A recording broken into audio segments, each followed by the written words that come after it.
Hi friends, আজকে আমি চলে আসলাম উনুনে রান্না করতে মাটন। তো দেখো আমি উনুনে বসিয়ে দিয়েছি কড়াই। তো ওখানে কড়াইটা গরম করতে দিয়ে তেলও দিয়ে দিয়েছি। আর উনুনে মাটন মানে উফ, জাস্ট ওয়াও লাগে খেতে। উনুনে মাটন রান্না পুরোটাই প্রেশার কুকারে দেবো না, কষিয়ে আমি কড়াইতেই রান্না করবো। তো পুরো ব্লগটা তোমরা দেখতে থাকো। তো কার কার ভালো লাগে সেটা আমাকে কমেন্ট বক্সে জানাবে। উনুনে মাটন রান্না খেতে কার ভালো লাগে বেশি? আমার বাড়ির সবার খুবই ভালো লাগে। আর চলো দেখি তাহলে চটপট। তো দেখো মাটন বসিয়ে দিয়েছি, আলু ভেজে নিয়ে মাটনটা বসিয়ে দিয়েছি।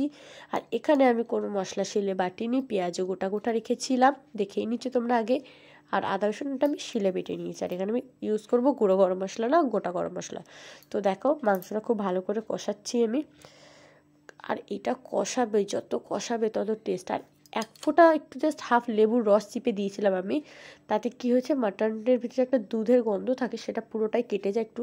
দেখো কালারটা কেমন লাগছে, কালারটা তো দেখতে জাস্ট ওয়াও লাগছে, তার মানে খেতে কতটা ভালো হবে। আর তোমাদের কার মাটন ভালো লাগে তোমাদের মাটন? আমাদের বাড়ির সবার খুবই ভালো লাগে। দেখো আর এটা কী বলতো, সুপারি। তোমরা অনেকেই জানো যে গ্রামের লোকেরা সুপারি দেয়। গ্রামের কেন, এখানেও অনেকে সুপারি দিলে মাটনটা, অনেকের কথা হলো যে মাটনটা খুব তাড়াতাড়ি সিদ্ধ হয়ে যায়। পেঁপে বা নারকেলের যে মালার টুকরো এগুলো দিলে নাকি মাটন তাতে সিদ্ধ হয়ে যায়। তো আমার কাছে এগুলো ছিল না, তো আমি এক টুকরো সুপারি ওর মধ্যে ফেলে দিয়েছিলাম যাতে মাটনটা সিদ্ধ হওয়ার জন্য। তো মাটন আমার পুরো কষা কমপ্লিট। তো এখানে আমি ঢেলে দিলাম জল। এবার আমার কিন্তু মাটন সিদ্ধ মানে কষাতে কষাতে পুরো অর্ধেক নরম হয়েই গেছে।